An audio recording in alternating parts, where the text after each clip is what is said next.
Vice President Pence, Secretary of State Tillerson, members of the Cabinet, General Dunford, Deputy Secretary Shanahan, and Colonel Duggan. Most especially, thank you to the men and women of Fort Myer and every member of the United States military at home and abroad. We send our thoughts and prayers to the families of our brave sailors who were injured and lost after a tragic collision at sea, as well as to those conducting the search and recovery efforts. I am here tonight to lay out our path forward in Afghanistan and South Asia. But before I provide the details of our new strategy, I want to say a few words to the service members here with us tonight, to those watching from their posts, and to all Americans listening at home. Since the founding of our republic, our country has produced a special class of heroes whose selflessness, courage, and resolve is unmatched in human history. American patriots from every generation have given their last breath on the battlefield for our nation and for our freedom. Through their lives, and though their lives were cut short, in their deeds they achieved total immortality. By following the heroic example of those who fought to preserve our republic, we can find the inspiration our country needs to unify, to heal, and to remain one nation under God. The men and women of our military operate as one team with one shared mission and one shared sense of purpose. They transcend every line of race, ethnicity, creed, and color to serve together and sacrifice together in absolutely perfect cohesion. That is because all service members are brothers and sisters. They're all part of the same family. It's called the American family. They take the same oath, fight for the same flag, and live according to the same law. They are bound together by common purpose, mutual trust, and selfless devotion to our nation and to each other. The soldier understands what we as a nation too often forget, that a wound inflicted upon a single member of our community is a wound inflicted upon us all. When one part of America hurts, we all hurt. And when one citizen suffers an injustice, we all suffer together. Loyalty to our nation demands loyalty to one another. Love for America requires love for all of its people. When we open our hearts to patriotism, there is no room for prejudice, no place for bigotry, and no tolerance for hate. The young men and women we send to fight our wars abroad deserve to return to a country that is not at war with itself at home. We cannot remain a force for peace in the world if we are not at peace with each other. As we send our bravest to defeat our enemies overseas, and we will always win, let us find the courage to heal our divisions within. Let us make a simple promise to the men and women we ask to fight in our name, that when they return home from battle, they will find a country that has renewed the sacred bonds of love and loyalty that unite us together as one.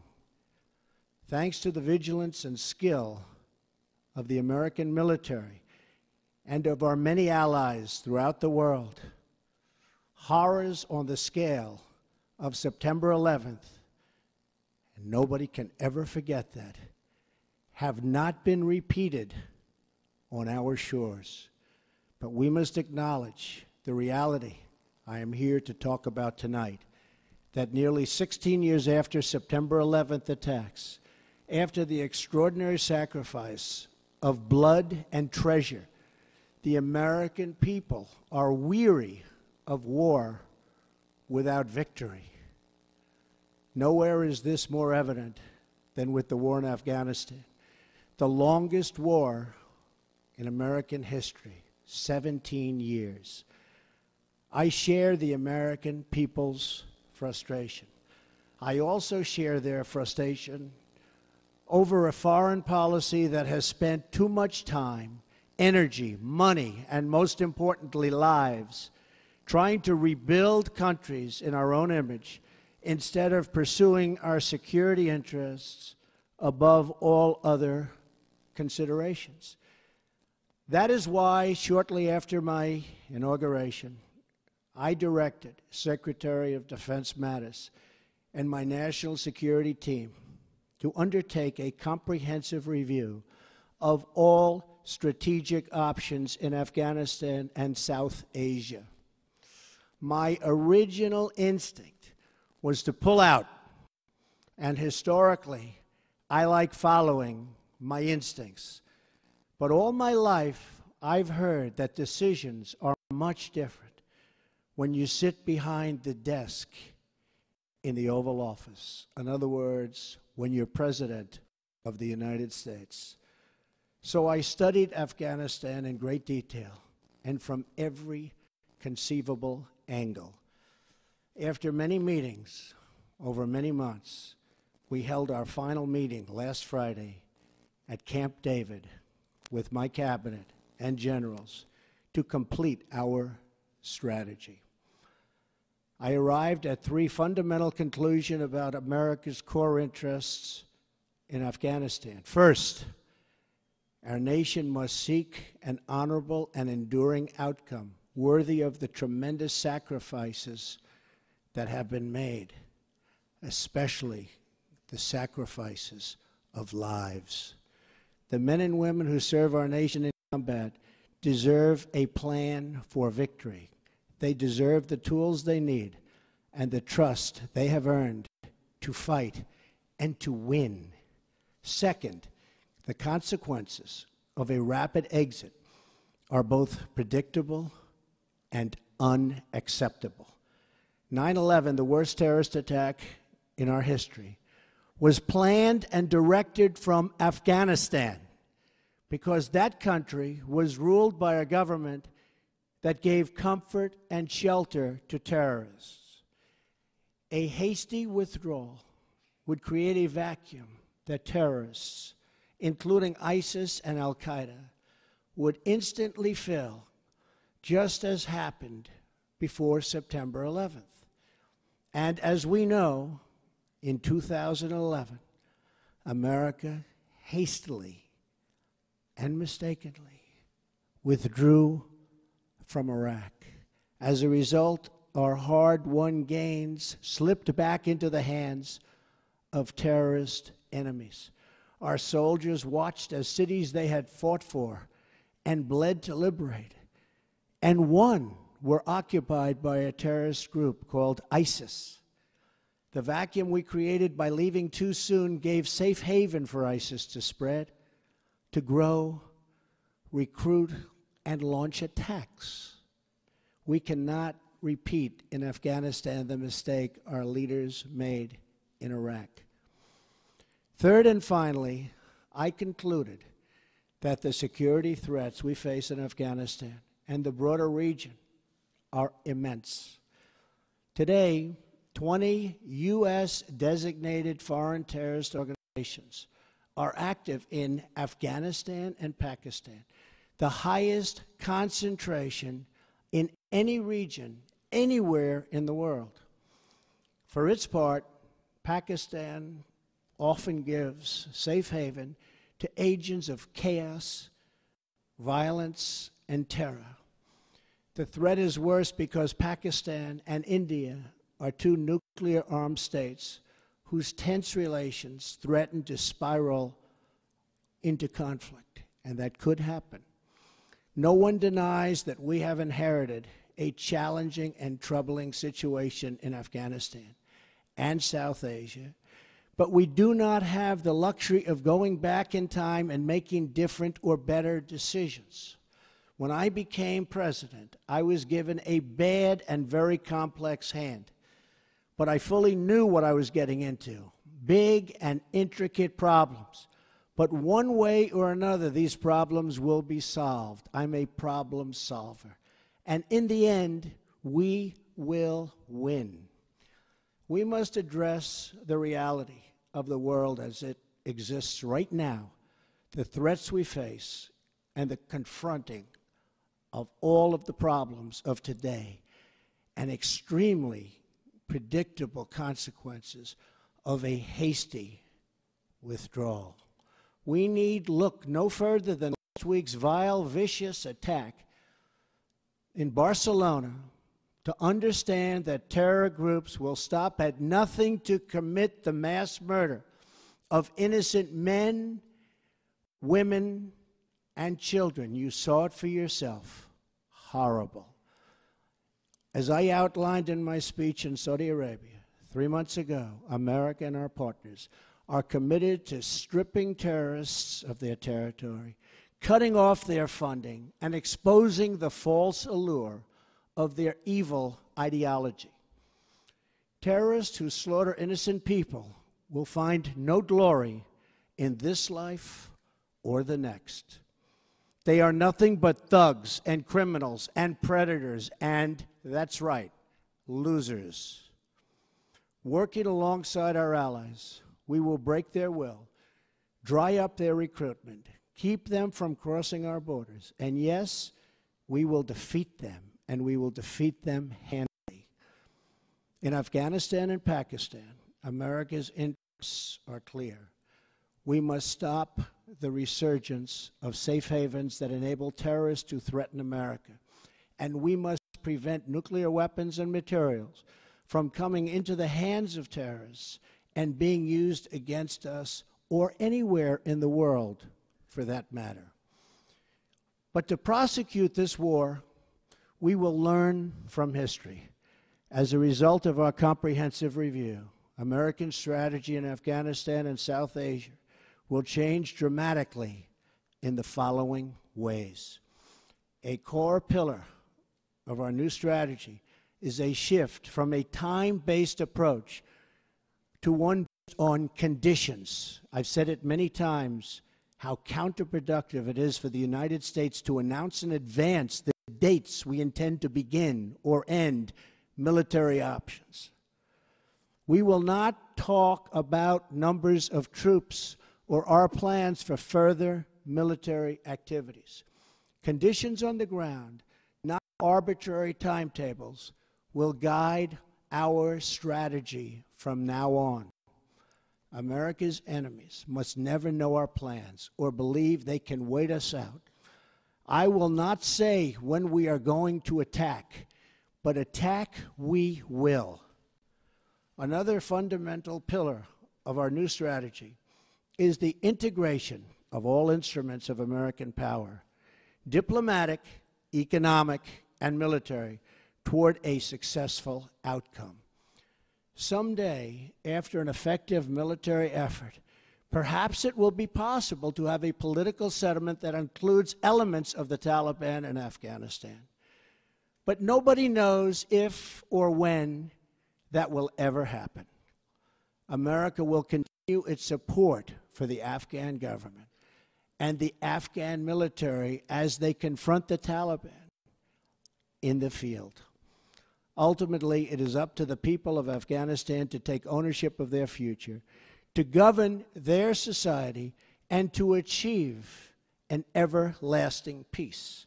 We're a partner and a friend, but we will not dictate to the Afghan people how to live or how to govern their own complex society. We are not nation building again. We are killing terrorists. The next pillar of our new strategy is to change the approach and how to deal with Pakistan. We can no longer be silent about Pakistan's safe havens for terrorist organizations, the Taliban, and other groups that pose a threat to the region and beyond.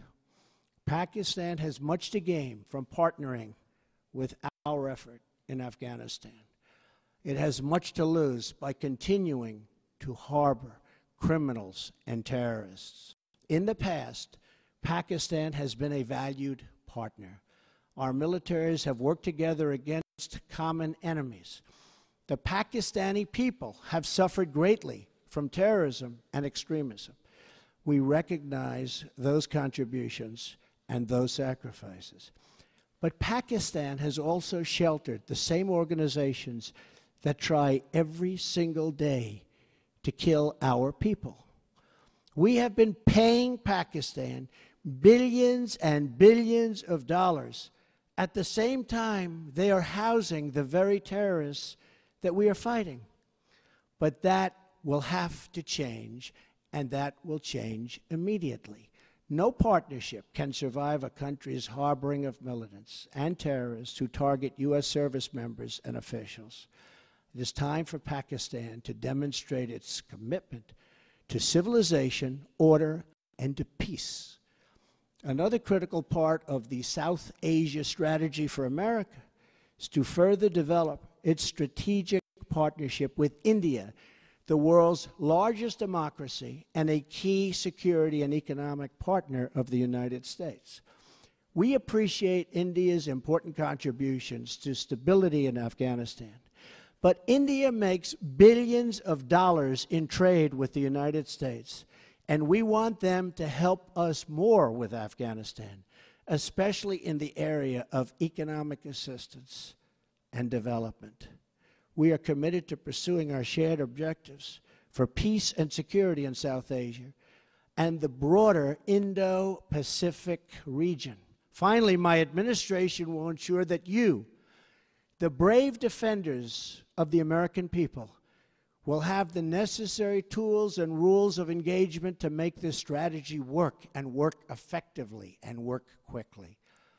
I have already lifted restrictions the previous administration placed on our warfighters that prevented the Secretary of Defense and our commanders in the field from fully and swiftly waging battle against the enemy. Micromanagement from Washington, D.C. does not win battles. They are won in the field, drawing upon the judgment and expertise of wartime commanders and frontline soldiers, acting in real time with real authority and with a clear mission to defeat the enemy. That's why we will also expand authority for American armed forces to target the terrorist and criminal networks that sow violence and chaos throughout Afghanistan. These killers need to know they have nowhere to hide, that no place is beyond reach of American might and American arms. Retribution will be fast and powerful. As we lift restrictions and expand authorities in the field, we are already seeing dramatic results in the campaign to defeat ISIS, including the liberation of Mosul in Iraq. Since my inauguration, we have achieved record-breaking success in that regard. We will also maximize sanctions and other financial and law enforcement actions against these networks to eliminate their ability to export terror. When America commits its warriors to battle, we must ensure they have every weapon to apply swift, decisive, and overwhelming force. Our troops will fight to win. We will fight to win. From now on, victory will have a clear definition: attacking our enemies, obliterating ISIS, crushing al-Qaeda, preventing the Taliban from taking over Afghanistan, and stopping mass terror attacks against America before they emerge. We will ask our NATO allies and global partners to support our new strategy with additional troop and funding increases in line with our own. We are confident they will. Since taking office, I have made clear that our allies and partners must contribute much more money to our collective defense, and they have done so. In this struggle, the heaviest burden will continue to be borne by the good people of Afghanistan and their courageous armed forces.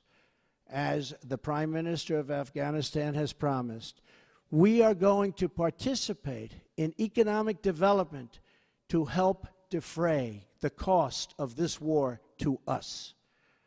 Afghanistan is fighting to defend and secure their country against the same enemies who threaten us. The stronger the Afghan security forces become, the less we will have to do. Afghans will secure and build their own nation and define their own future. We want them to succeed, but we will no longer use American military might to construct democracies in faraway lands or try to rebuild other countries in our own image.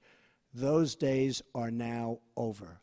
Instead, we will work with allies and partners to protect our shared interests.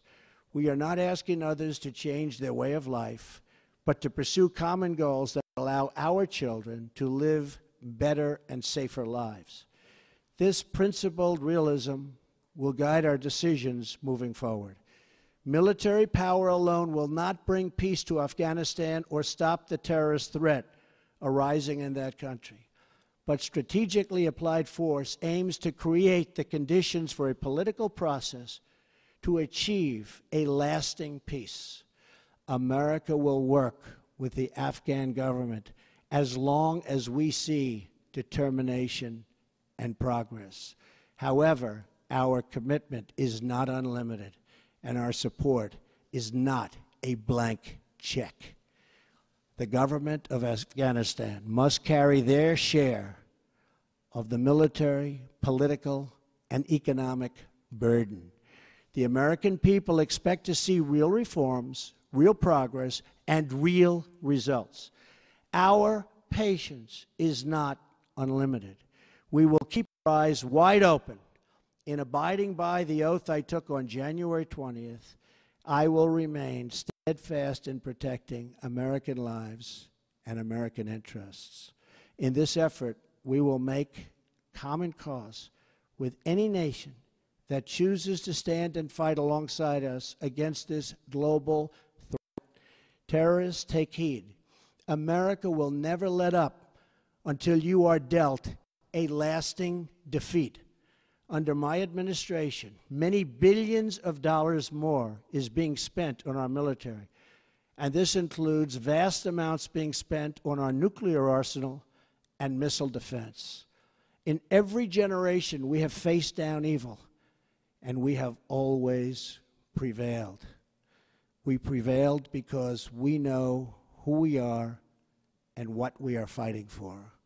Not far from where we are gathered tonight, hundreds of thousands of America's greatest patriots lay in eternal rest at Arlington National Cemetery. There is more courage, sacrifice, and love in those hallowed grounds than in any other spot on the face of the earth. Many of those who have fought and died in Afghanistan enlisted in the months after September 11th, 2001. They volunteered for a simple reason. They loved America, and they were determined to protect her. Now we must secure the cause for which they gave their lives. We must unite to defend America from its enemies abroad. We must restore the bonds of loyalty among our citizens at home, and we must achieve an honorable and enduring outcome worthy of the enormous price that so many have paid. Our actions, and in the months to come, all of them will honor the sacrifice of every fallen hero, every family who lost a loved one, and every wounded warrior who shed their blood in defense of our great nation. With our resolve, we will ensure that your service and that your families will bring about the defeat of our enemies and the arrival of peace. We will push onward to victory with power in our hearts, courage in our souls, and everlasting pride in each and every one of you. Thank you. May God bless our military, and may God bless the United States of America. Thank you very much. Thank you.